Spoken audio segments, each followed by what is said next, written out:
em, sehingga sangat berkaitan juga dengan kesehatan jasmani kita. Siapa yang sakit hatinya, barangkali eh, jiwanya sakit dan kemudian badannya pun akan menjadi sakit. Rasulullah SAW telah memberikan tauladan kepada kita untuk berlaku hidup secara seimbang di antara jiwa dan raga kita. Disinilah Al-Quran, melalui Al-Quran medis, insya Allah, bertemu untuk saling menguatkan. Harapan kami, insya Allah, hari ini kita mendapat pencerahan dan ilmu yang luar biasa. Dan program ini, Pesantren Ramadan Online, menjadi ruang belajar bagi kita, sekaligus menjadi ruang transformasi, bukan hanya menambah wawasan kita, tetapi juga mengubah sebuah kebiasaan yang barangkali kebiasaan buruk menjadi sebuah kebiasaan yang baik. Bukan hanya mengatur pola hidup, tetapi juga mengikuti ala sehatnya Rasulullah SAW.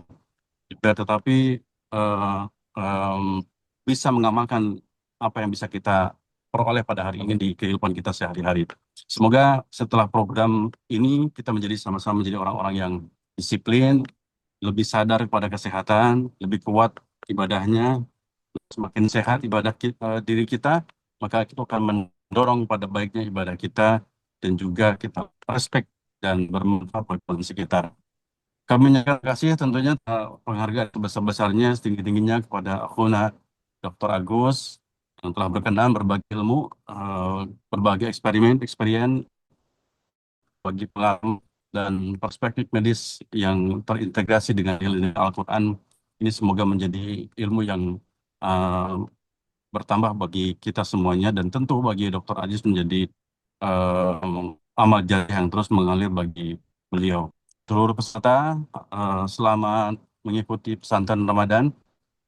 Ikuti dengan niat yang lurus, kemudian semangat yang tinggi, istiqomah, insya Allah 6 kali pertemuan dengan beliau dan kita bisa juga istiqomah dalam mengamalkan apa yang kita peroleh di kehidupan kita sehari-hari. Mungkin itu yang disampaikan dan mengucapkan Bismillahirrahmanirrahim. Pesantren Ramadan Online tahun 2026 ini dengan tema em, Healthy Lifestyle ala Rasulullah, hidup sehat, inspirasi Quran medis, secara resmi dinyatakan dibuka. Semoga Allah Subhanahu wa taala memberkahi setiap langkah kita semuanya. Allahumma ftah alaina hikmataka wa ansyur alaina min khazain rahmika rahimin. Itu saja mungkin Sediwan, Ustaz Wawan, mudah-mudahan apa yang saya sampaikan bermanfaat bagi kita semuanya. Terima kasih. Wassalamualaikum warahmatullahi wabarakatuh. Waalaikumsalam warahmatullahi wabarakatuh. Waalaikumsalam warahmatullahi wabarakatuh. Alhamdulillahirabbil alamin. Syukran katsiran, terima kasih Ustaz Utsman Al-Qurtubi yang telah membuka rangkaian acara PRO tahun ini. Artinya terbuka pula gerbang-gerbang ilmu yang akan kita dapatkan selama PRO tahun ini. Masya Allah ya. Jadi luar biasa ternyata seseorang yang sehat, jiwa fisik yang sehat berawal dari hati yang sehat. Maka jelas ini menguatkan ada hubungan yang penting, yang erat antara fisik seseorang dengan mental seseorang. Apa hubungannya? Mungkin sahabat sudah banyak yang baca di Al-Quran medis. Dan tema kita luar biasa, sembuhkan hati, pulihkan negeri. Mudah-mudahan di PRO ini menjadi satu titik awal, semuanya hatinya bersih, sembuh, dan kita insya Allah. Dalam Al-Quran medis itu luar biasa, hidup sehat, inspirasi hadis luar biasa ya. Jadi sahabat yang sudah dapat Qurannya, insya Allah bakal menarik ya dalam Quran tersebut.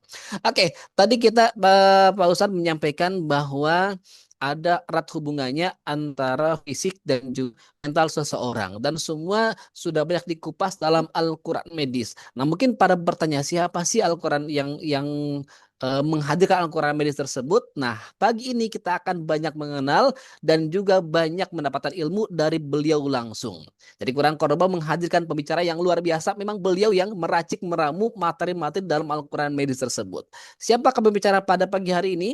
Nah, ayo saya bantu sebutkan ya tentang beliau yang luar biasa sekali. Ini merinding ya kalau melihat prof beliau. Beliau ada namanya Dokter Agus Rahmadi, Masya Allah ya, sudah dokter lagi. Jadi untuk pendidikan gak diragukan lagi. Ini memang expertise di bidangnya. Ya, pendidikannya wah luar biasa sekali ya. Memang ini apa namanya sangat gemar belajar ya. S1 sampai S3-nya bahkan ada yang double lagi dan semuanya di bidang kesehatan, bahkan ada yang eh, pengkajian Islam konsentrasi agama dan kedokteran di UIN Jakarta S2 S3-nya linear. Wah, luar biasa. Jadi memang menggabungkan antara agama dan juga kedokteran. Ah, ini dahsyat sekali pendidikannya. Jadi nggak dilakukan lagi untuk pembicara pada pagi hari ini. Selanjutnya pekerjaannya juga sama, Masya Allah, masih di bidang yang sama sebagai dosen Fakultas Kedokteran UHAMKA, ada dokter di Rumah Sakit Terminal Serpong dan dokter di Klinik Sehat. Nah, ini pekerjaannya ya. Ada juga buku Allah ini kan ya, artinya banyak di atas, Masya Allah, rezeki banget ketemu beliau pagi hari ini. Ada Al-Quran medis. Nah ya, bagi sahabat-sahabat yang mungkin pegang Qurannya, ini siapa yang bikin kok bagus banget ya. Nah ini kita ketemu sama insan istimewanya nih ya. Nah, Al-Quran medis, ada juga kitab pedoman pengobatan Nabi, ada buku panduan menjadi dokter di rumah sendiri secara Islami dan alami. Wah, ini banyak banget ya. Silakan nih sahabat-sahabat, ini bisa bisa dibaca di profilnya nih. Ada kurang lebih 11 buku yang beliau tulis ya. Ada juga publikasi ilmiah. Wah, luar biasa ya. Beliau juga karena sebagai dosen mempublikasi ilmiah dan jurnalnya dibaca oleh banyak orang menjadi rujukan dalam kesehatan setiap orang-orang yang sedang meneliti. Jadi insya Allah ini sangat luar biasa sekali menghadirkan pembicara yang di bidangnya banget, dan artinya kalau kita belajar sama beliau, wah luar biasa. Lahir batin sehat insya Allah ya, fisiknya sehat dan juga nanti setelah puasa takwanya meningkat insya Allah ya. Dan inilah dia dokter Agus Rahmadi, MA PhD. Wah, insya Allah ya. Oke, sudah tidak sabar kita sapa beliau. Assalamualaikum Pak Ustadz Dokter. Wah, ini panjang ya. Ya, Masya Allah, guru kita luar biasa. Assalamualaikum Pak Ustadz, Pak Dokter. Waalaikumsalam warahmatullahi wabarakatuh. Masya Gimana Ustadz Allah. Wawan? Alhamdulillah sehat, sehat. Gimana kabarnya Pak Ustadz, Pak Dokter? Alhamdulillah. Kan puasa bikin sehat ya. Jadi harusnya Iya, sehat. betul. Iya, Ustadz, kadang-kadang kita masih bingung, Ustadz. Antara dokter sama Ustadz tuh itu dua hal yang nggak ketemu nih. Tapi dengan Quran medis ternyata, memang Ustadz harus ngerti kesehatan, kesehatan harus dianalisis dengan ilmunya, Masya Allah ya. Ustadz, ini sesi yang sangat mahal, sebetulnya saya serahkan kepada Ustadz. Tafadhol. Izin, suara saya sudah jelas belum Ustadz? Sudah jelas. Sudah. Ini belum boleh diizinkan share nih. Boleh. Oh,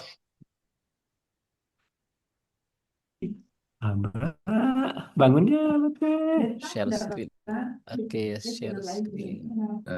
Tinggal di jam tip.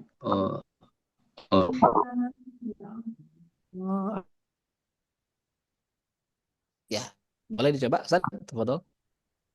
Masih belum? Masih belum. Oh, sudah. Barusan. Sudah terlihat? Sudah. Sudah terlihat ya. Ya, sudah ya. Tafadhol. Sudah ya. Sudah, Ustadz. Baik. Bismillahirrahmanirrahim. Assalamualaikum warahmatullahi wabarakatuh. Alhamdulillah. Alhamdulillahi rabbil alamin.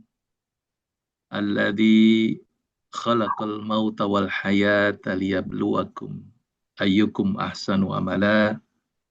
Asyhadu an la ilaha illallah wa asyhadu anna Muhammadan abduhu wa rasuluh la nabiyya ba'da. Allahumma salli ala Muhammad wa ala ali Muhammad. Qala ta'ala fil Qur'anil Karim. A'udzu billahi minasyaitonir rajim. Bismillahirrahmanirrahim. Ya ayyuhalladzina amanu kutiba alaikumus syiyam kama kutiba alal ladzina min qablikum la'allakum tattaqun. Shadaqallahul adzim.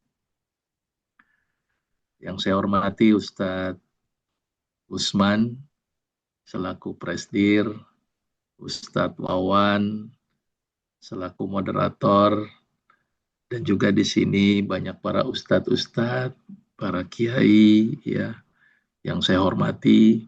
Hari ini kita bersyukur kepada Allah karena Allah masih memberikan begitu banyak nikmat kepada kita, nikmat iman, nikmat Islam, dan satu lagi yang kadang-kadang kita lupakan yaitu nikmat sehat. Mudah-mudahan yang hadir pada kajian pagi hari ini diberi kesehatan oleh Allah, dan bagi yang sakit mudah-mudahan disembuhkan oleh Allah. Salawat serta salam kita sampaikan kepada contoh terbaik kita, suri teladan kita, Nabi besar Muhammad sallallahu alaihi wasallam, dan juga para keluarga, para sahabat, para tabiin, dan juga pengikutnya yang setia. Mudah-mudahan kita bisa mendapatkan syafaatnya di yaumil akhir nanti. Amin ya rabbal alamin. Hari ini dan nanti sampai akhir Ramadan, setiap hari Jumat dan Sabtu, kita coba mengkaji tentang bagaimana korelasi antara aspek ibadah, kebiasaan dari Rasulullah, perintah-perintah Allah, yang juga bermakna dan bermanfaat dari sisi kesehatan. Hari ini karena diawali puasa, jadi kita mulai dengan puasa dulu. Ya. Baik. Ini tadi ayat yang dibacakan oleh Qori. Ya. Ini menarik ini ketika kita mengkaji ayat ini. Diawali dengan ya ayyuhalladzina amanu. Perintahnya ini bagi orang-orang yang beriman. Bukan kepada ya ayyuhannas. Ini juga mengandung hikmah yang luar biasa. Ketika orang beriman, maka kata-katanya wajib. Kutiba alaikumusiyam. Ya, jadi bagi yang mengaku dirinya beriman, yang percaya kepada Allah dan Rasul-Nya, maka ini menjadi wajib untuk berpuasa. Itu pertanyaan yang paling mendasar. Kenapa Allah mewajibkan puasa? Kenapa nggak disunnahkan saja? Ya, kenapa dengan kata-kata wajib?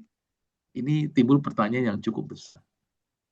Saya coba merenung sedikit, merenung. Kenapa Allah menghadirkan ibadah? Untuk apa Allah mewajibkan ibadah kepada ciptaannya? Padahal kan Allah tidak butuh ibadah kita. Tapi kenapa Allah menghadirkan ibadah? Saya sempat merenung. Berarti ada hikmah di sana. Kan Allah tidak butuh ibadah kita. Tapi kenapa Allah menghadirkan ibadah? Ternyata Allah menghadirkan ibadah, ini adalah bentuk sayang Allah kepada kita. Saya ulangi lagi. Allah menghadirkan ibadah, ini adalah bentuk sayang Allah kepada kita. Kenapa saya bilang bentuk sayang Allah? Karena kalau saya analogikan, saya seorang pembuat motor, maka saya akan bikin rule-nya supaya motor itu awet. Dengan ada servis berkala, ganti oli, ya, ganti sebagainya dengan waktu-waktu tertentu. Ternyata Allah juga menginginkan manusia yang diciptakannya ini baik. Sampai kita dibanggakan kan di kalangan malaikat. Dan bahkan malaikat dan iblis ya disuruh sujud, tetapi iblis tidak mau bersujud. Karena Allah membanggakan kita, maka Allah pun membuat ciptaannya ini harus tetap bertahan baik. Maka itu Allah bikin rule-rule supaya baik. Karena ingin ciptaannya baik, maka bikin rule. Salah satu rule-nya adalah hadirnya ibadah. Allah mewajibkan sholat, Allah mewajibkan puasa, dan ada zakat mal juga diwajibkan.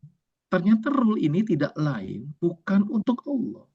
Tapi tidak lain adalah untuk kepentingan kita sendiri. Maka kalau ada seorang manusia, apalagi orang beriman, ternyata dia tidak melakukan apa yang Allah inginkan, ya timbullah kerusakan. Maka itu pentingnya kita mencoba mengikuti apa yang Allah inginkan. Nah, ternyata Allah menginginkan kita dalam bentuk konsep default manusia yang Allah ingin mengembalikan fungsinya itu kepada fitrahnya manusia. Nah, ini cukup menarik ketika kita bicara tentang fitrah manusia. Manusia itu ternyata lebih sering kenyang ketimbang sering lapar. Bahkan makan 3 kali disertai dengan di antara makan cemilan-cemilan. Jadi wajar saja insulin akan bekerja menjadi over dan ekstra kerjanya. Sedangkan di dalam pankreas tidak hanya ada insulin, tapi ada yang namanya glukagon, di mana glukagon ini juga berperan untuk kebalikannya. Kalau insulin menurunkan gula, maka glukagon menaikkan gula. Kalau kita sering lapar, maka glukagon yang teraktivasi. Ketika kita sering kenyang, maka insulin yang teraktivasi.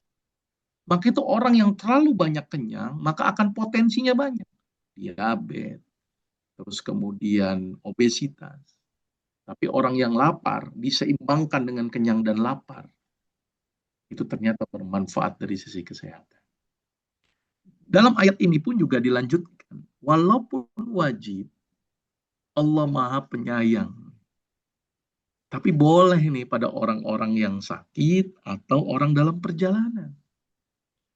Tapi di akhir ayat 184 ada kata-kata yang cukup menarik. Wa antasumu khairul lakum in kuntum ta'lamun.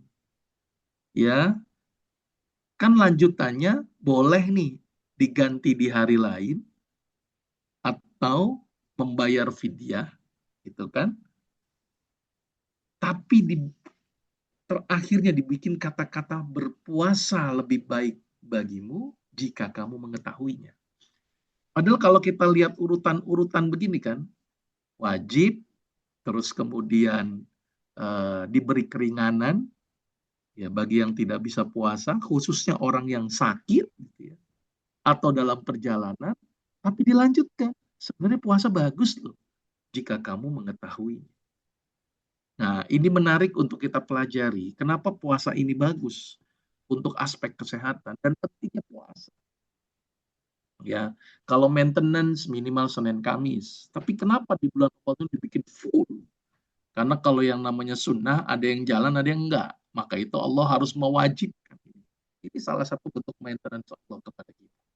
Nah, hari ini kita coba belajar dengan sedikit mohon maaf ada bahasa-bahasa yang sulit untuk dipahami, tapi minimal saya coba jelaskan, terangkan supaya bisa dipahami tentang manfaat puasa dari sisi kesehatan. Baik, ini saya sedikit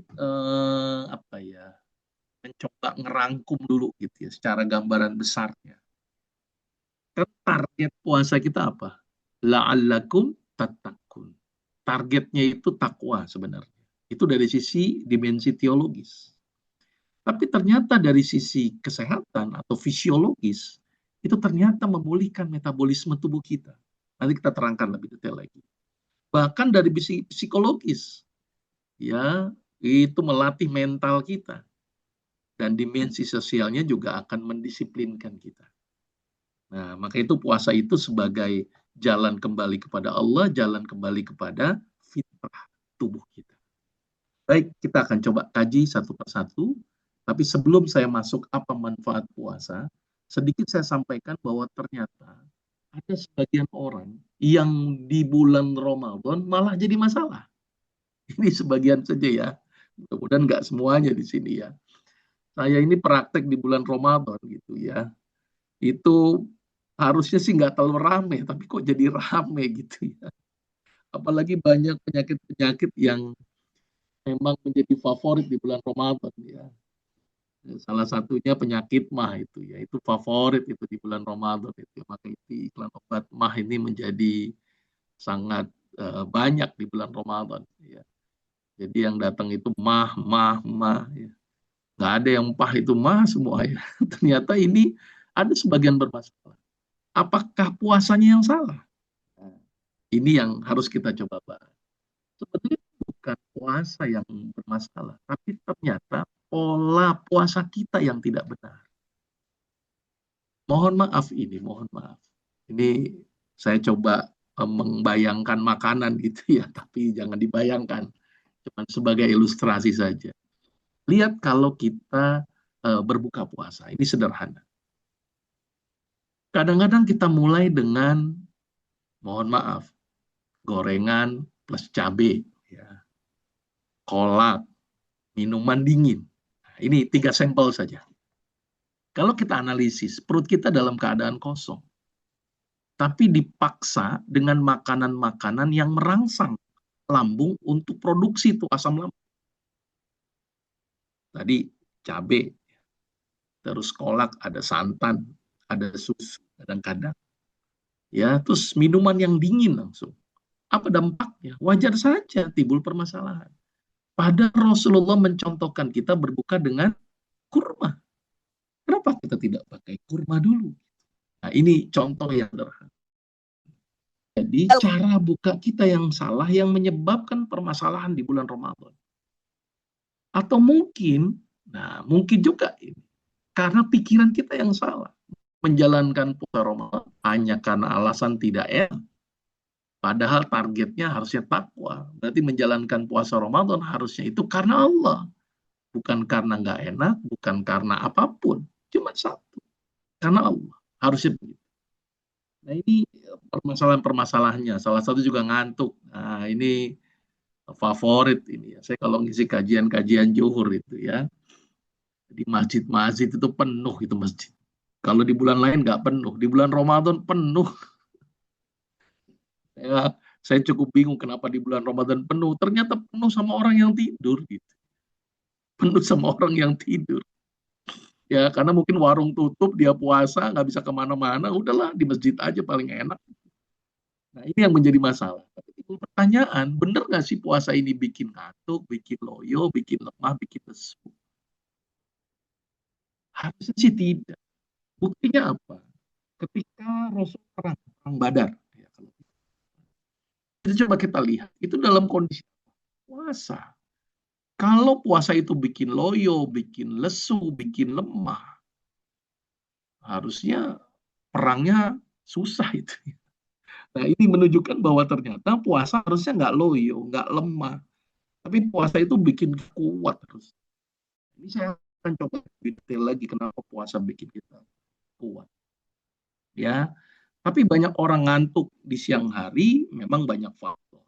Banyak faktor. Salah satunya karena kita mungkin nggak bisa bangun jam 2, apa jam 3, jam setengah 4 untuk sahur, tiba-tiba dipaksa sahur. Atau boleh jadi dia ngantuk karena faktor penyakit. Misalnya penyakit diabetes, itu juga cukup banyak di bulan Ramadan. Sehingga menyebabkan dia timbul ngantuk di siang hari, gitu kan. Dan kadang-kadang untuk terus-terusan gitu ya. Itu salah satunya. Atau boleh jadi memang menderita penyakit anemia. Anemia ini juga menyebabkan timbul ngantuk, lemah, lesu. Atau gangguan fungsi hati. Itu juga bisa menyebabkan permasalahan tadi, loyo, lemah, dan lesu. Atau boleh jadi dia rajin ibadah. Misalnya sholat tarawihnya 1 rakaat 1 juz. Sehingga sampai larut malam. Sehingga dia akhirnya ngantuk di siang hari. Nah, boleh mudah-mudahan yang ada di sini yang ngantuk mudah-mudahan rajin ibadah gitu ya, mudah-mudahan ya. Dan satu lagi memang ada tipikal orang yang ngantuk kan gitu ya. Ada yang memang seperti itu. Nggak punya penyakit ya kan. Tapi ternyata ngantuk terus-terusan. Nah, ini yang juga menjadi masalah. Mudah-mudahan yang ada di sini tidak loyo, tidak lemah, tidak lesu dan tidak ngantuk. Ya. Nah, ini kebiasaan-kebiasaan dan permasalahan-permasalahan yang terjadi di bulan Ramadan dan kasus ini cukup banyak. Kasus diabetes apalagi karena ada yang bilang mulakan dengan yang manis-manis, akhirnya manis semuanya masuk. Maka itu angka diabetes juga cukup banyak nih di bulan Ramadan gitu kan. Apalagi makan kita full karbo gitu kan. Udah nasi, udah mie, pekedel, ya kan, kerupuk, minumnya teh manis, udah full karbo, pula penyakit ya. Ya, mudah-mudahan kita terhindar dari masalah di bulan Ramadan. Baik, kita mulai masuk apa sebenarnya Ramadan ini dan bagaimana Ramadan ini bermanfaat buat tubuh kita. Ini kita coba akan kaji secara sangat saintifik ya, secara ilmiah. Baik, kita mulai dengan 2 aspek dulu. Kenapa timbul lapar? Ini yang harus dipahami oleh sahabat-sahabat Quran di sini ya. Kenapa timbul lapar? Lapar itu disebabkan karena 2 aspek. Ini sederhananya. Ternyata lapar disebabkan yang pertama lambung yang kosong. Kedua, kadar gula atau glukosa di dalam darahnya rendah. Jadi 2 aspek. Kosongnya lambung dan rendahnya kadar glukosa di dalam darah. Apa dampaknya ketika lambung kosong dan apa dampaknya ketika kadar glukosa di dalam darah rendah? Kita kaji satu persatu. Kita mulai dengan kosongnya lambung. Ya. Ini ada satu gambar. Ya, ini cuman ilustrasi saja, tapi nggak usah didetailkan nih kanan kirinya. Nanti pusing ini bahasanya ya, ada bahasa-bahasa yang sangat ilmiah ini ya, mohon maaf. Jadi begini, ya Bapak Ibu sekalian. Jadi begini. Ketika lambung kosong, ternyata lambung ngirim surat ke otak. Suratnya dalam bentuk zat. Zatnya namanya grelin. Sama halnya dengan orang yang kenyang. Orang yang kenyang juga mengirim pesan kepada otak. Pesannya namanya leptin. Ini bahasa yang harus nggak mungkin saya ganti ini, nggak mungkin pakai combro, nggak bisa ini ya. Jadi ini bahasa kedokteran ya. Jadi kita akan mengkaji dua aspek ini, satu grelin, satu leptin. Ketika lapar, keluar grelin, bilang ke otak, otak saya lapar. Pakai zat yang dihasilkan oleh lambung namanya grelin.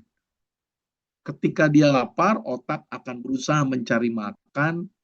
Biasa, kalau lapar kan nyari-nyari kan. Akhirnya dia makan, kemudian penuh lambungnya, grelin stop. Kemudian keluar yang namanya leptin. Leptin bilang ke otak, stop nih makannya nih, saya sudah kenyang. Kira-kira begitulah pesannya. Tapi otaknya nggak nyadar, sibuk makan terus-menerus. Akhirnya pesan leptin terabaikan. Maka itu timbullah penyakit obesitas karena terjadi resistensi leptin. Nah, mudah-mudahan bisa dipahami. Ini dua surat atau dua pesan menuju otak yang ternyata saling berhubungan antara grelin dan leptin. Grelin bilang lapar, leptin bilang stop makan. Ternyata kita nggak stop. Ternyata leptinnya ini tidak dianggap. Jadi nol itu leptinnya. Harus kita bisa stop dengan instruksi dari leptin. Nah, saya nggak bicara leptin dulu, saya bicara grelin. Maka itu saya teringat dengan kisah Rasulullah. Ketika Rasulullah lapar, apa yang dilakukan oleh Rasulullah? Rasul itu mengganjal perutnya dengan batu. Diganjal gitu ya. Ternyata mengganjalkan ini menekan dari kosongnya lambung. Supaya nggak terlalu kosong sekali. Ternyata itu juga menghambat pengeluaran grelin. Terlalu berlebih. Ya, makanya kalau lapar ganjal batu. Jadi jangan mentang-mentang gini saya suruh ganjal batu semuanya ini ya. Ini kan laparnya cuman dari pagi sampai sore aja gitu ya. Kalau Rasul mungkin sangat lapar sehingga harus mengganjal perutnya dengan batu. Nah, ternyata grelin ini ketika keluar itu manfaatnya Allahu Akbar. Dan kita jarang mengeluarkan grelin. Kenapa jarang mengeluarkan grelin? Karena kita jarang lapar. Maka itu ini kesempatan bulan Ramadan ini grelin dikeluarkan. Karena dengan lapar, kosongnya lambung, grelin akan keluar. Kita akan lihat satu jurnal yang cukup menarik tentang manfaat grelin.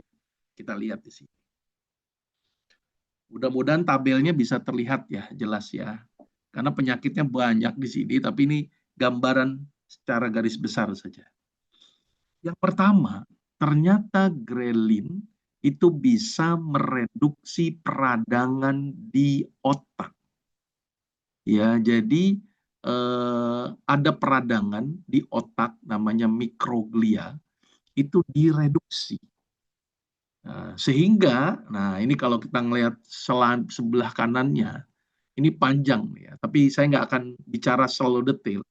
Tapi intinya adalah orang yang sering berpuasa, aktivasi grelin itu akan mencegah timbulnya penyakit Alzheimer.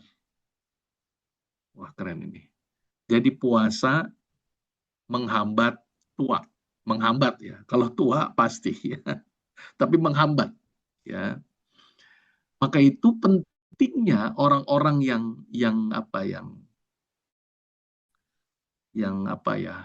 sudah mulai ke arah Alzheimer gitu ya, ke arah tua-tua, itu puasa, itu minimal menghambat ya. Bahkan kasus-kasus Alzheimer itu jarang terjadi pada orang-orang yang berpuasa. Mekanismenya di sebelah kanan. Ya, nanti materi saya share ya. Kalau sudah daftar dan bergabung di grup, saya akan share di grup. Itu pertama.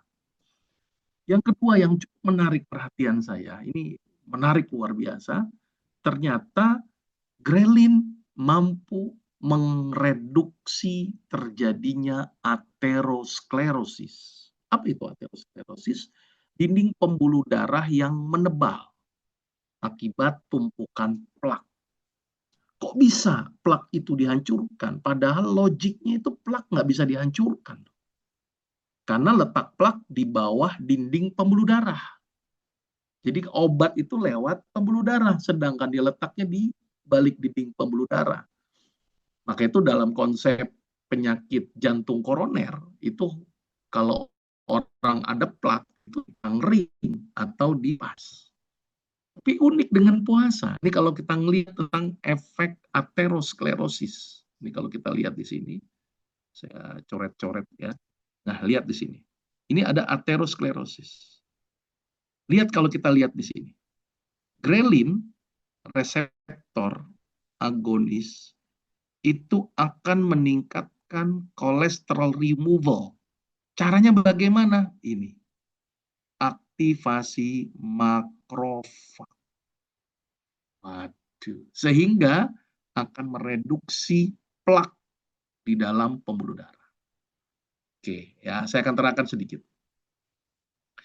Jadi ternyata grelin itu merangsang makrofag. Makrofag itu adalah sistem pertahanan tubuh manusia yang kita kenal dengan istilah sel darah putih. Nah, sel darah putih saya ibaratkan sebagai tentara. Tentara itu bermacam-macam. Ada angkatan darat, angkatan laut, angkatan udara, ya, ada polisi, polres, macam-macam. Ya, ini berbagai macam tentara. Sama di dalam tubuh. Ada namanya sel T, ada yang namanya makrofag, ada yang namanya eosinofil, basofil, itu nama-nama tentara-tentaranya. Salah satu tentara dari sel darah putih adalah makrofag. Makrofag ini bergerak ke jaringan-jaringan bukan di pembuluh darah, jadi di antar jaringan. Nah, fungsi makrofag ini bersih-bersih. Yang nggak benar direduksi, ada bakteri dimakan, termasuk plak itu dihilangkan oleh yang namanya makrofag. Maka itu orang yang rajin berpuasa, harapannya plaknya itu akan tereduksi. Ya. Maka itu bagus sekali puasa ini untuk orang-orang yang sakit kolesterol, sakit jantung koroner, sakit stroke karena sumbatan. Bahkan jelas-jelas tuh ada istilah subarachnoid hemorrhagic, itu bisa dicegah dengan menggunakan grelin karena dia ternyata mereduksi proinflamasi, mediator proinflamasi. Oleh karena itu ketika orang-orang yang punya masalah di aterosklerosis atau pengerasan daripada dinding pembuluh darah, puasa ini bisa menjadi solusi. Saya kalau orang-orang yang sakit kolesterol, jantung, itu saya suruh puasa itu. Apalagi di bulan Ramadan, kesempatan ini. Puasa dilanjutin Syawal, dilanjutkan dengan Daud. Wah, keren sekali. Nah, ini sedikit gambaran tentang efek dari grelin. Dan masih banyak lagi nih efek grelin ternyata bagus untuk pencernaan. Ada kasus yang namanya IBD, Inflammatory Bowel Disease, peradangan di daerah saluran pencernaan. Ya, dan ternyata grelin itu juga mampu mereduksi peradangan itu. Ini menarik untuk kita dalami lagi. Oleh karena itu dengan hadirnya puasa, udah lihat nih manfaat grelin ini. Ya, jadi mencegah tua, mencegah ya. Kalau udah tua mah paling saya bisa mempertahankan tuanya aja ya. Terus kemudian bagus untuk mencegah perdarahan otak, bagus juga untuk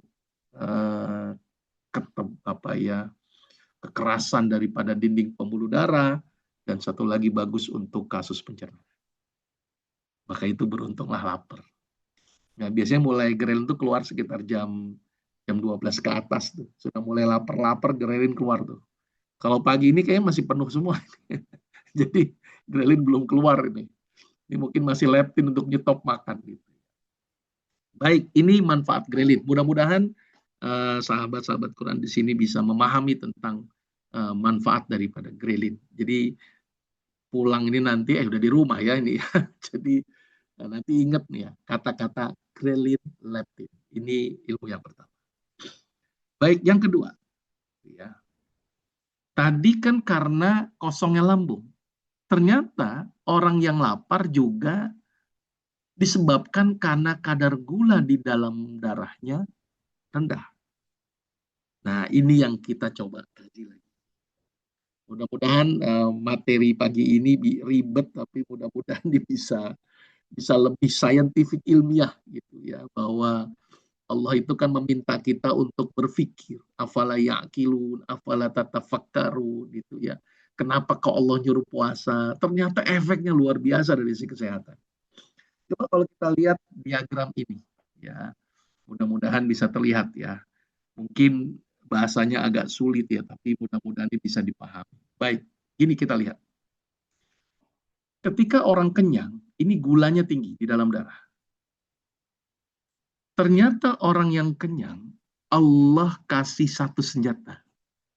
Namanya insulin yang dihasilkan oleh pankreas. Pankreas itu letaknya di perut. Ya. Dia produksi insulin. Khusus di sel beta namanya. Terus insulin fungsinya kayak kunci, buka ke dalam sel, sehingga gula bisa masuk ke dalam sel.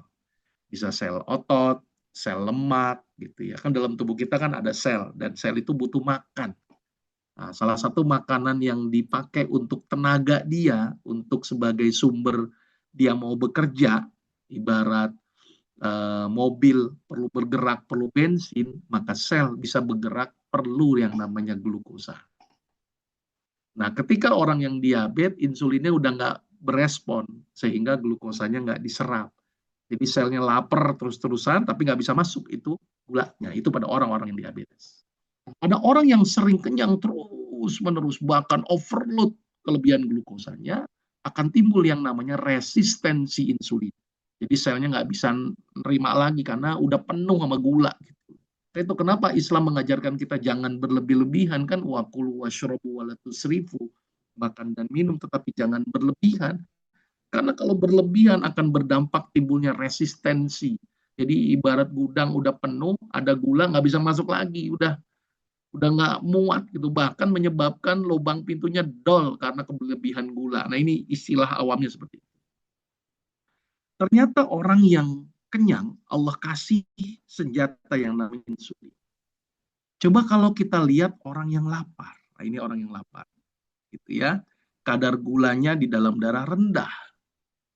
Ternyata ketika kadar gula rendah, maka dia akan merangsang ginjal. Di ginjal ini akan keluar yang namanya epinefrin. Ini ilmu lagi ya. Maka itu kenapa orang yang lapar gemeter. Nah, gemeternya ini tergantung nih. Ada yang gemeternya cepat, ada yang gemeternya lama. Ada yang sebentar, selesai. Ada yang gemeternya, ini nggak hilang-hilang nih, kalau belum ketemu warteg nih kayaknya nggak hilang-hilang. Ada yang begitu tuh. Maka itu pentingnya melatih respon lapar tadi dengan rajin berpuasa harusnya. Kan sebelum Ramadan, kalau bisa banyakin berpuasa. Salah satu aspeknya adalah latihan tadi. Supaya switchingnya ini cepat. Jangan lama-lama switchingnya. Nah, keluar epinefrin. Ternyata epinefrin baru merangsang namanya pankreas. Produksi yang namanya glukagon. Nah, ini nih. Glukagon ini fungsinya ngambil cadangan-cadangan tadi. Ya, cadangannya diambil, dijadiin gula. Masalahnya glukagon jarang dipakai karena kita jarang lapar. Maka itu numpuk, timbul gemuk. Mohon maaf yang gemuk-gemuk ya. Ya mulai dikurangi berat badannya. Karena glukagon ini keren loh. Jarang kita menggunakan glukagon karena kita jarang lapar. Ya, glukagon itu naikin gula. Bahkan kalau glukagon keluar itu sama dengan kita makan 10 piring nasi itu sampai seperti itu. Jadi kenyangnya glukagon. Jadi harusnya puasa nggak loyo karena hadirnya glukagon. Kenapa kok timbul loyo? Berarti glukagonnya belum teraktivasi secara baik. Apalagi yang mohon maaf yang over gitu, yang obes itu kesempatan itu mengaktifasi glukagon untuk ngambil cadangan-cadangan. Ya, ini glukagon. Tidak hanya dari aspek glukagon, ternyata epinefrin pun juga akan merangsang otak. Di otak inilah akan keluar beberapa hormon. Bisa ACTH, bisa STH. STH salah satunya adalah growth hormone. Hormon pertumbuhan yang seharusnya dia keluar tengah malam, tapi ketika puasa dia juga keluar. Tidak hanya growth hormone, keluar juga yang namanya FSH, LH, TSH. Apa itu nanti kita terangkan pelan-pelan. Nah, hormon yang pertama yang saya akan bahas adalah GH. GH itu keluar di sini ketika kita lapar. Jadi keluar pertumbuhan. Maka itu puasa adalah ajang yang terbaik untuk merangsang pertumbuhan. Tubuh itu ke atas, bukan ke samping. Orang yang banyak makan rata-rata tubuhnya ke samping kalau nggak ada growth hormone. Dengan adanya growth hormone tubuhnya ke atas. Nah, maka itu bagi yang pendek-pendek ini kesempatan. Asal umurnya tidak lebih dari 25 tahun. Kalau sudah lebih dari 25 tahun pendek ya udahlah, terima nasib, sudah nggak bisa berubah lagi. Nah, ini penting buat anak-anak. Maka itu penting tuh melatih anak-anak untuk berpuasa, tapi jangan dipaksa karena mereka belum wajib. Bolehlah setengah hari dulu. Itu dilatih supaya growth hormonnya keluar. Itu yang pertama. Yang kedua, FSH dan LH. Apa ini? Follicle stimulating hormone dan luteinizing hormone. Hormon yang bikin kualitas telurnya bagus lah, kira-kira gitu gambarannya. Maka itu bagi orang-orang yang sulit punya anak, yang punya gangguan dari sisi kualitas telurnya yang buruk, bulan Ramadan adalah ajang terbaik untuk meningkatkan kualitas telur. Maka itu ini kesempatan bagi yang sulit punya anak, puasa mudah-mudahan ya punya anak, insya Allah seperti itu. Dan satu lagi TSH. TSH ini adalah hormon yang bikin metabolisme meningkat. Bahasa gampangnya ini yang bikin semangat lah kira-kira gitulah. Karena metabolismenya aktif. Maka itu bulan Ramadan adalah bulan yang penuh semangat dan bulan yang penuh tenaga. Semangat atau metabolisme meningkat dengan hadirnya TSH, nanti endingnya menghasilkan T3, T4 di daerah tiroid, dan penuh tenaga dengan hadirnya glukagon. Nah, ini gambaran sedikit dapat ilmu lagi nih hari ini. Ada glukagon, ada insulin, ada growth hormone, ada FSH, ada LH, sama satu lagi ada TSH. Kalau kita ngelihat bagan ini, lihat ya. Ternyata orang yang kenyang hanya dikasih satu senjata. Orang yang lapar, lihat. Glukagon, STH, kortisol, banyak banget ternyata. Ternyata manusia itu dirancang untuk siap lapar ketimbang siap kenyang. Kenyang cuma satu senjata, lapar banyak senjata. Maka itu tidak heran, penyakit akibat kenyang banyak sekali. Hipertensi, diabetes, kolesterol, ya kan? Ini kan karena banyak makan itu. Tapi lihat penyakit akibat lapar. Paling busung lapar paling. Karena penggunaan tadi yang berlebihan pun digunakan. Kesimpulannya manusia memang defaultnya itu siap untuk lapar sebenarnya. Maka itu Rasul itu ngajarin kita kalau makan itu kan cukup menegakkan tulang punggung. Kalau tidak sanggup, sepertiga makanan, sepertiga minuman, sepertiga nafas. Ini bukan sepertiga bakul ya, ini sepertiga porsi. Jadi nggak kelebihan. Karena tubuh itu desainnya begitu. Karena kalau terlalu berlebihan gulanya, ya timbullah penyakit. Ya misalnya diabetes, gitu ya. Dan Allah cuma kasih satu senjata aja, insulin aja tuh. Nah ini gambaran kasarnya. Mudah-mudahan bisa dipahami. Mudah-mudahan bisa dipahami. Ya. Nah maka itu saya mencoba menampilkan penelitian-penelitian.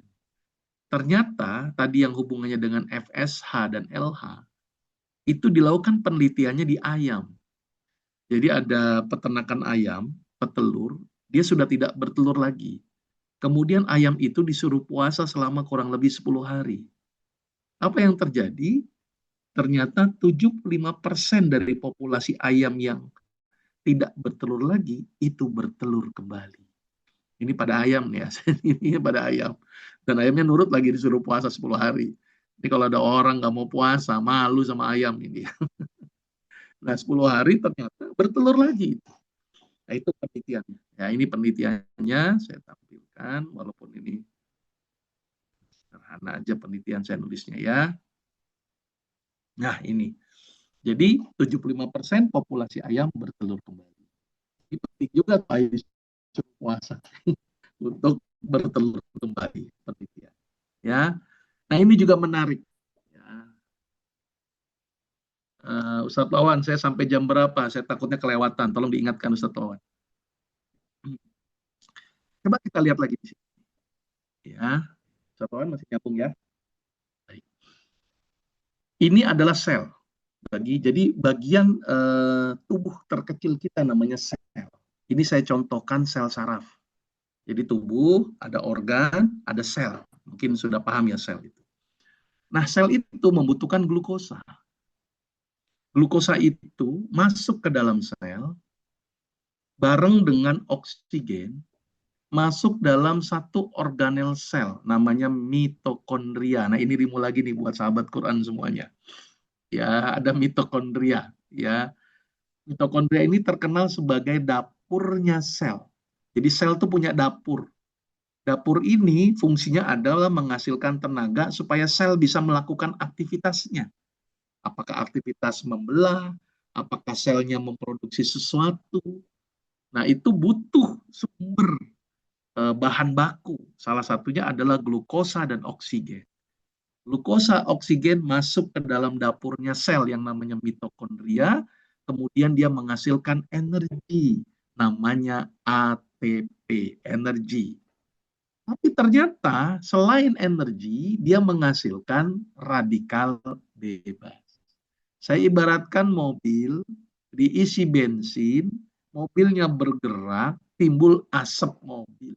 Nah, asapnya ini yang disebut dengan radikal bebas atau O2-min atau reaktif oksigen. Ya, jadi oksigen yang tidak ada pasangan elektronnya namanya O2-min, kurang 2 elektron. Nah, itu gambarannya. Jadi sampahnya. Nah, sampah ini ternyata di dalam tubuh. Sampah ini di dalam tubuh, ini sampahnya, ini sampah. Ya, itu kalau tidak dibersihin numpuk, maka itu ada pembersih sampah O2-min atau asapnya tadi. Dengan adanya enzim-enzim di dalam tubuh kita. Apa enzimnya? SOD, superoksid dismutase, hidrogen peroksidase, dan katalase. Nah, ilmu lagi nih ya, mohon maaf nih sahabat Quran, ini apa ya, ada ilmu-ilmu yang memang bahasanya ada, tapi ini cukup dimengerti saja. Nah, zat-zat ini itu mereduksi radikal bebas, direduksi, diambil-ambil, akhirnya jadi oksigen lagi. Cuma, nah ini ada cumanya ini, ya, zat ini jumlahnya terbatas. Tidak banyak ini jumlah, terbatas. Ketika terbatas, maka kalau kita banyak melakukan makan terus-menerus, maka radikal bebasnya jadi banyak. Radikal bebas kalau tidak segera direduksi menjadi oksigen, dia akan rusak sel. Nah, tuh, rusak dia. Karena oksigennya kekurangan elektron, 2 elektron. Maka itu tidak heran bahwa orang yang banyak makan punya potensi kerusakan sel. Lebih cepat tua juga. Dan punya potensi menyebabkan timbulnya kanker.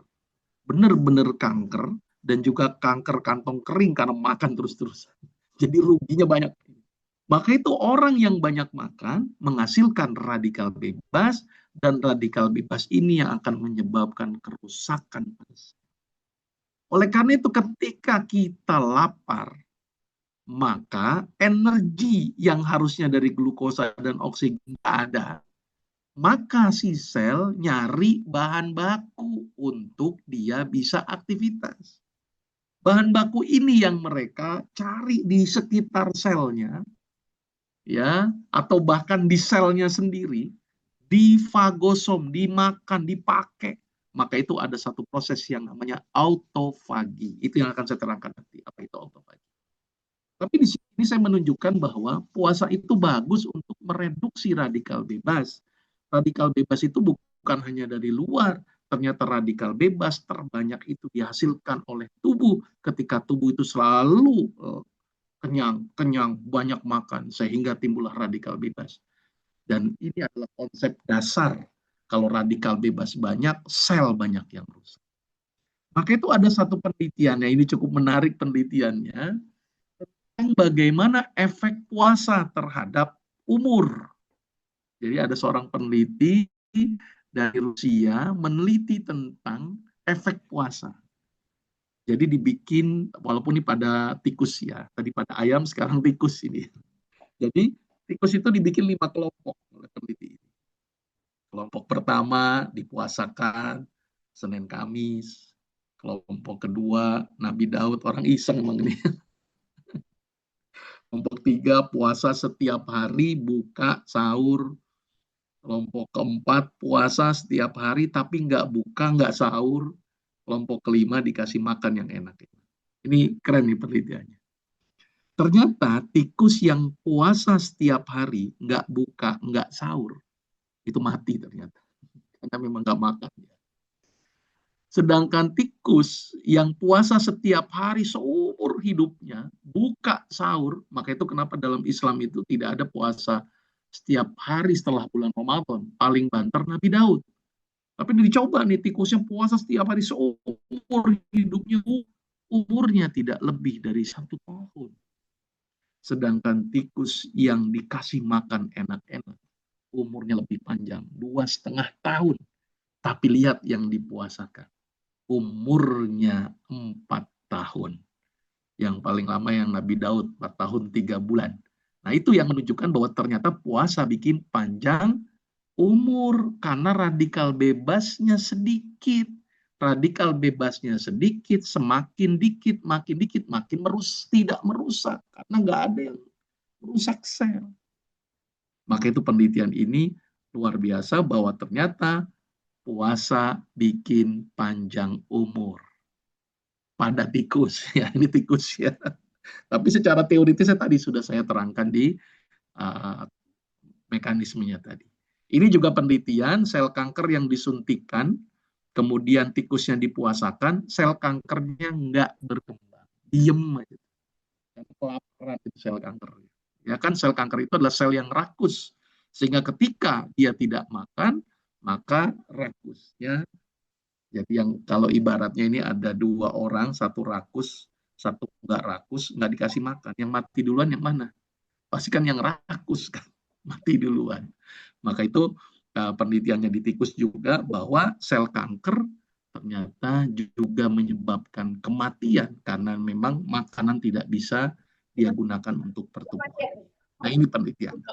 Nah satu lagi ini yang cukup penting untuk penelitian ini, bahwa ternyata ya sesungguhnya kami menciptakan segala sesuatu menurut ukurannya. Inna kulla syai'in khalaqnahu biqadar. Ini menarik ya. Bahwa ternyata ada konsep homeostasis, konsep keseimbangan. Ya, tadi ketika tubuh sudah banyak yang rusak, diperbaiki. Ya, ketika ada produksi hormon tertentu, ada klimaksnya. Ya, tadi ketika lapar, glukosa banyak, stop dengan leptin. Ketika lapar, glukosa sedikit, produksi grelin. Ya kan? Lapar produksi grelin, kenyang produksi leptin. Jadi ada konsep keseimbangan. Insulin kerja, glukagon kerja. Nah, kita harusnya memperbaiki konsep keseimbangan itu. Maka puasa dia akan memperbaiki konsep keseimbangan. Salah satu aspek yang luar biasa adalah autofagi tadi. Jadi ketika dia nggak ada tenaga, maka dia akan menggunakan yang ada di sekitarnya. Protein yang tersisa nggak kepake, sel-sel yang udah istilah adalah proses daur ulang rusak yang ternyata autofagi ini bisa mencegah penyakit degeneratif berat ini. Maka itu selnya jadi lebih bagus karena sampahnya nggak banyak. Bisa dibayangin tuh, rumah yang banyak sampah sama rumah yang bersih. Maka sehatan rumah yang bersih ketimbang banyak sampah. Nah itu kalau ada sampah dipakai, digunakan lagi, didaur ulang. Ada botol, dibikin apa, itulah kira-kira. Jadi ada daur ulangnya. Dan ini jarang dipakai. Dan daur ulang ini akan terjadi kalau sel punya kesempatan istirahat nggak makan. Itu yang namanya proses autofagi. Ini yang namanya autofagi. Jadi bahasa gampangnya adalah self-eating. Ya, recycle ya, dari seluler yang udah mulai tua, yang sudah mulai rusak, ya, yang dipakai nanti untuk kebutuhan energi dia. Itu yang namanya autophagy. Ini dapat Nobel tahun 2016 ya. Jadi keren. Jadi harapannya puasa itu bikin kinclong, selnya lebih kinclong gitu ya. Ketimbang banyak makan. Oke ya. Baik, ini waktunya yang memang sudah mepet, nanti tinggal tanya jawab sampai jam 9:30. Ini tips, ini penting. Langsung ke tips. Jadi saran saya, awali berbuka dengan kurma. Kurma memberikan energi yang cukup instan. Karena pada saat lapar perlu energi yang cepat dulu. Kasih kurma. Ya, kalau nggak ada kurma, air putih. Kalau nggak ada air putih, saran saya kalau pengen sumber yang manis, berilah madu. Ya, karena kalau gula atau yang risiko manis-manis gitu kan, itu malah menyebabkan timbulnya permasalahan. Maka itu pilihannya adalah kurma sama madu. Kurma ini ternyata tidak hanya dari sisi energi, kurma juga mengandung kalium yang berperan untuk mengontrol tensi. Kalium juga berperan untuk kontraksi otot. Maka itu pentingnya kurma. Selain itu juga kurma tinggi triptofan. Triptofan ini nanti dipakai untuk bahan baku melatonin, serotonin, endorfin. Itu bahan bakunya dari triptofan. Maka itu orang yang makan kurma itu biasanya akan sedikit lebih sumber endorfinnya banyak, lebih bahagia gitu ya. Ya, lebih ada ya, tapi tergantung, bahagia itu banyak faktor. Tapi ini kalau dari bahan baku itu bikin dia nyaman gitu. Tidak moodnya menjadi lebih bagus. Itu karena salah satunya adalah kandungan daripada kurma. Ya, tapi jangan kebanyakan, jangan buka satu besek gitu ya. Itu juga jadi masalah gitu ya. Maka itu kurma ini menjadi hal yang cukup penting. Kemudian pemanisnya saya menyarankan gantilah dengan madu, karena madu itu kan indeks glikemiknya rendah, tidak menyebabkan peak insulin, ditambah lagi madu juga banyak enzim yang bagus sekali untuk pencernaan. Maka itu ada satu kisah ketika seorang sahabat sakit perut kan. Rasul bilang, minumi madu. Mai sakit ya Rasulullah, minumi madu. Mai sakit ya Rasulullah, minumi madu. Perut saudaramu yang salah. Jadi madu ini penting. Maka itu ketika ada orang diare, bikin oralitnya madu dan garam. Misalnya seperti itu. Makanya madu ini harus kita gunakan untuk pemanis kita sehari-hari. Malah menurut saya orang yang nggak minum madu zolim ini. Zolim sama lebah ya. Lebah itu udah banting tulang ya. Berangkat pagi, pulang malam. Enggak. Lebah nggak mungkin pulang malam, pulang sore. Ngumpulin apa? Ngumpulin madu yang bukan hanya untuk dirinya saja. Dia ngumpulin madu itu hanya untuk campuran polen. Sedikit aja. Lain. Kalau dia misalnya punya gaji 10 juta, paling dia 1 juta, 9 juta itu diinfak, gitu luar biasanya lebah. Makanya diabadikan itu.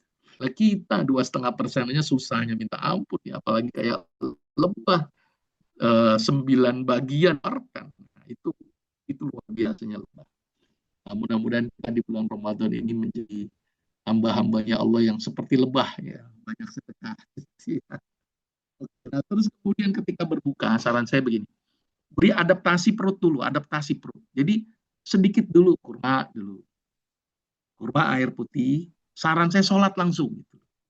Jangan sibuk mikirin makan terus. Apa dampaknya? Pertama, dampaknya adaptasi lambung terlalu cepat, terlalu terisi banyak gitu. Ditambah lagi azan sama qomatnya molor gitu. Biasa 5-10 menit nih bisa molor sampai setengah jam karena sibuk mikirin buka gitu ya. Makanya kalau acara buka puasa bersama itu pakai kurma aja mayat putih gitu ya, itu cepat sholatnya. Nah, jadi adaptasi dulu. Setelah sholat baru boleh makan snack. Boleh makan snack gitu ya. Jadi pelan-pelan diisinya karena dia kan dalam keadaan kosong. Kalau langsung banyak kan jadi over distensinya si lambung itu jadi cepat mekar. Apalagi udah buka kurma, makan snack, makan nasi, tambah mekar lagi tuh. Jadi ini yang jadi masalah ketika lambung itu jadi tipis karena mekar sehingga gampang sekali luka atau robek. Nah, ini yang jadi permasalahan makan berlebihan ketika berbuka. Namun ya, jadi kurma, air putih, habis sholat snack. Nah, habis snack boleh, mau boleh makan boleh, tapi saran saya kalau bisa makannya habis taraweh supaya nanti tarawehnya nggak ngantuk. Karena kalau kekenyangan kan jadi ngantuk. Nanti dari imam yang bacanya ina terus-terusan gitu ya karena ngantuk gitu. Jadi sebaiknya setelah taraweh supaya dia tidak ngantuk. Ya, tapi kalau misalnya mau tarawehnya itu panjang ya harus makan dulu untuk persiapan. Nah, terus kemudian hindari nih ketika buka yang dingin, yang asam, yang pedas, yang santan. Ya, karena akan merangsang lambung gitu ya. Maka itu boleh tuh kurma gitu kan. Timun suri dok boleh, tapi jangan dingin-dingin gitu ya. Biasa gitu ya. Paling bagus dengan air hangat dulu. Itu jauh lebih aman. Nah, ketika sahur, nah ini yang penting. Tolong sahur perbanyak serat ya, supaya dia mampu menahan air. Ya. Sayur bening atau buah yang bisa menahan air. Misalnya apa? Apel. Apel itu bisa menahan air karena pektin. Karena manusia itu ketika puasa itu mungkin lapar kuat, tapi haus itu yang sering nggak kuat. Maka itu pentingnya makanan yang bisa mengikat air supaya airnya tidak gampang loss. Minum air, makan sayur bening. Dan ini yang paling penting, habis sahur ya olahraga lah tetap. Ya, jangan nggak olahraga, ya jalan-jalan sedikit lah. Nggak usah olahraga futsal, angkat besi, itu nggak usah ya. Olahraga ringan. Nah, ini beberapa tips untuk puasa kita. Mudah-mudahan puasa kita ini menjadi targetnya adalah la'allakum tattaqun. Mudah-mudahan kita menjadi orang-orang yang bertakwa dan puasa malah bikin kita jadi sehat. Ya kan? Kata-kata wa antasumu khairul lakum in kuntum ta'lamun, bahwa puasa itu lebih baik bagimu jika kamu mengetahuinya.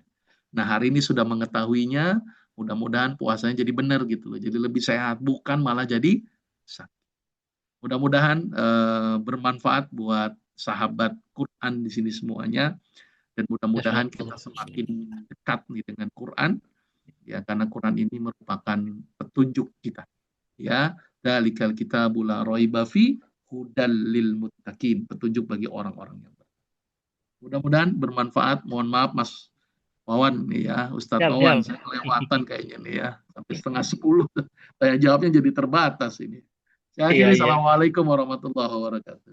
Waalaikumsalam warahmatullahi wabarakatuh. Masya Allah ya, ini ilmunya luar biasa. Saya kira ini banyak hal yang untuk kita dapatkan. Ternyata kita lebih disiapkan untuk lapar ketimbang kenyang ya.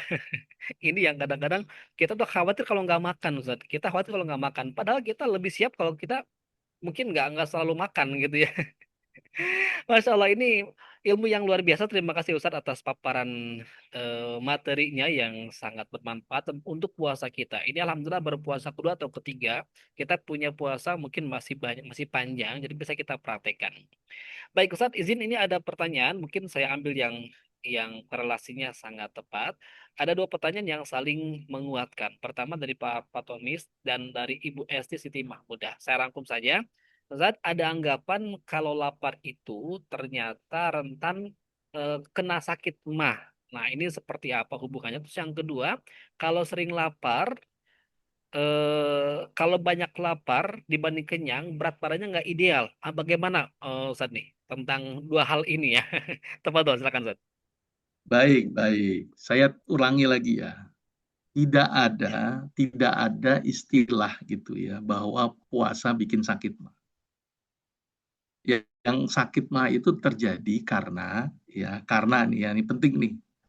Karena pertama ya bisa disebabkan karena makanan-makanan yang sifatnya iritatif atau obat-obatan yang iritatif. Kalau puasa bikin sakit mah, Rasul tuh orang pertama sakit mah pasti. Karena Rasul puasa terus gitu. Sakit mah itu karena pola kita yang kadang-kadang nggak benar, bahkan stres itu juga bisa menyebabkan jadi sakit mah kita.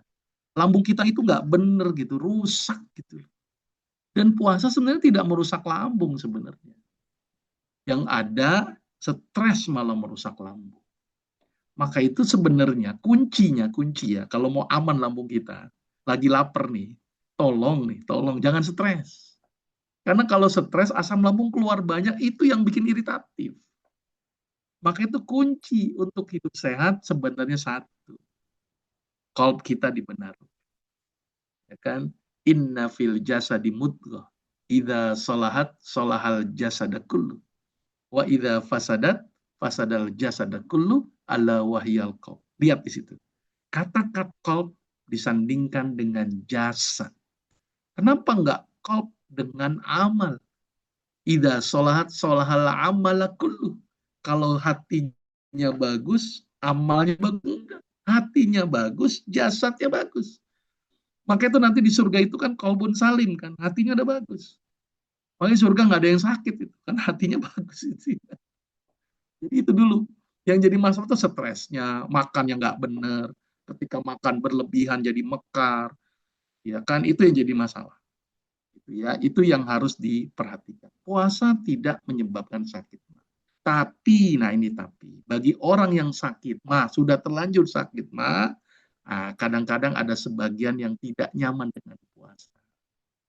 Dan itu dibolehkan untuk diganti di hari lain atau bayar fidyah. Karena kalau udah sakit memang harus ada ituan lagi, rukhsahnya lagi. Nah, orang yang sakit mah memang punya resiko ketika dia berpuasa. Maka itu jangan sampai sakit mah. Kalau nggak sakit mah puasanya aman kan gitu. Tapi kalau udah sakit mah perlu waspada. Maka itu perlu treatment tertentu. Ya, treatment terus kemudian polanya diubah. Sebenarnya bukan karena puasanya tapi karena polanya yang tidak benar. Itu yang harus digarisbawahi gitu ya. Nanti kalau puasa bikin sakit mah, aduh Rasul itu orang pertama sakit mah itu karena sering berpuasa gitu ya. Terus kemudian puasa bikin kurus. Nah, ini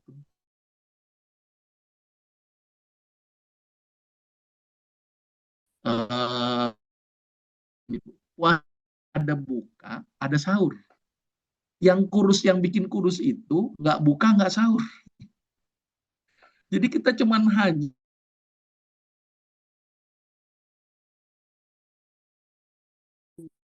6, cuman 4 jam doang.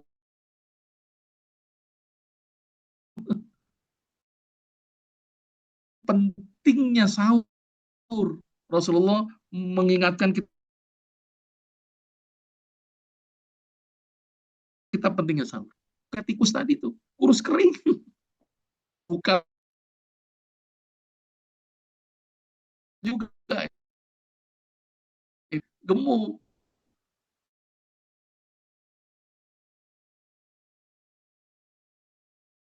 Harus spesial. Sebenarnya tidak harus spesial. Tapi kalau orang nggak ada istilah puasa bikin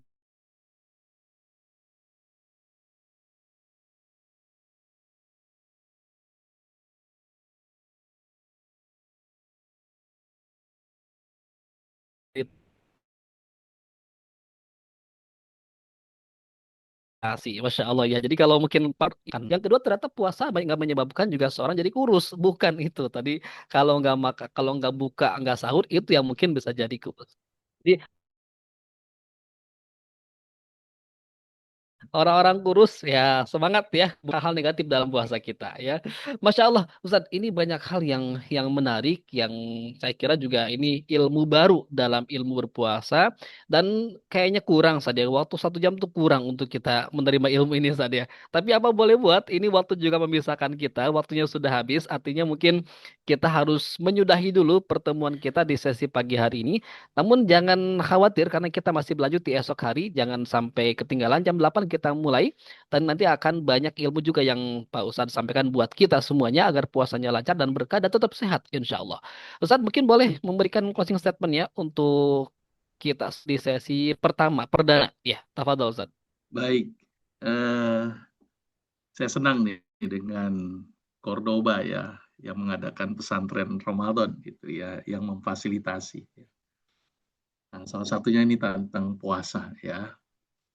Sekali lagi saya ingatkan bahwa Allah menghadirkan ibadah. Allah menghadirkan ibadah.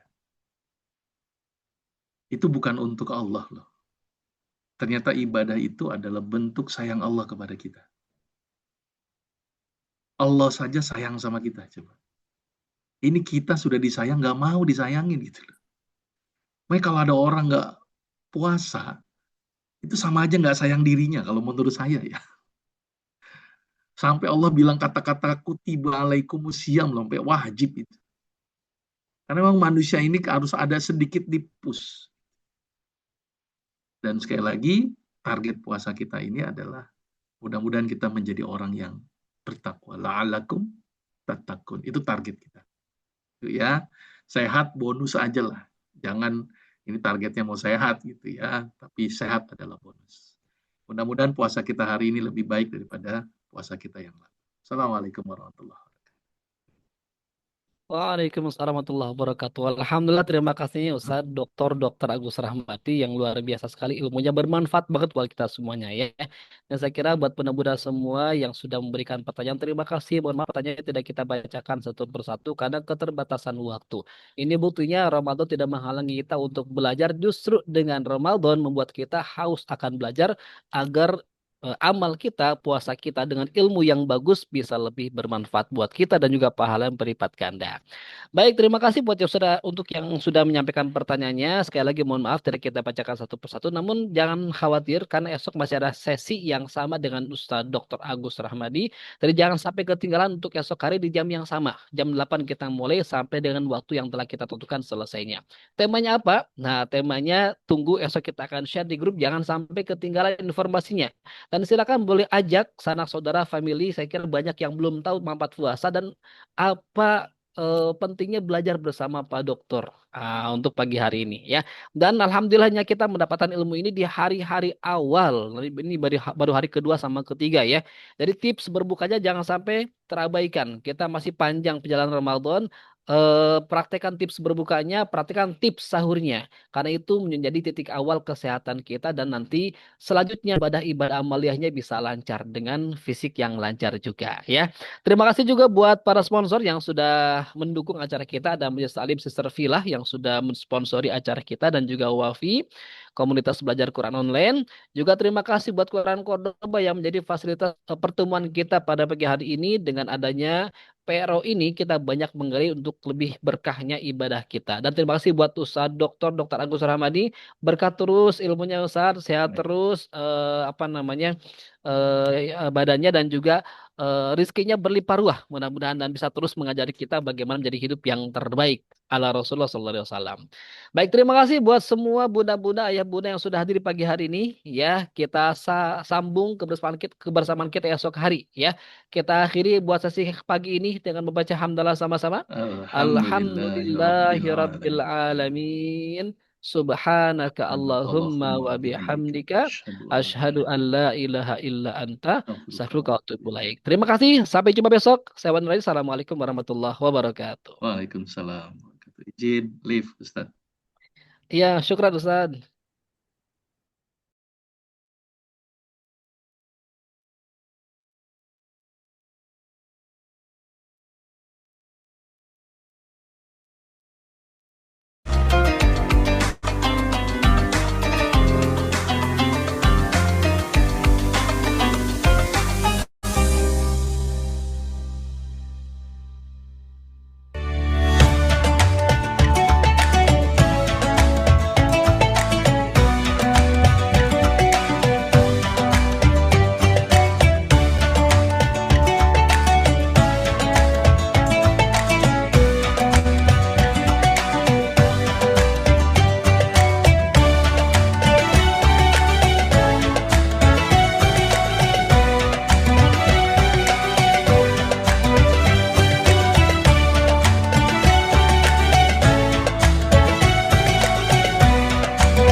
ingin tahu seberapa antusiasnya para sahabat Quran untuk mendapatkan Al-Quran Quantum Reading Quran ini?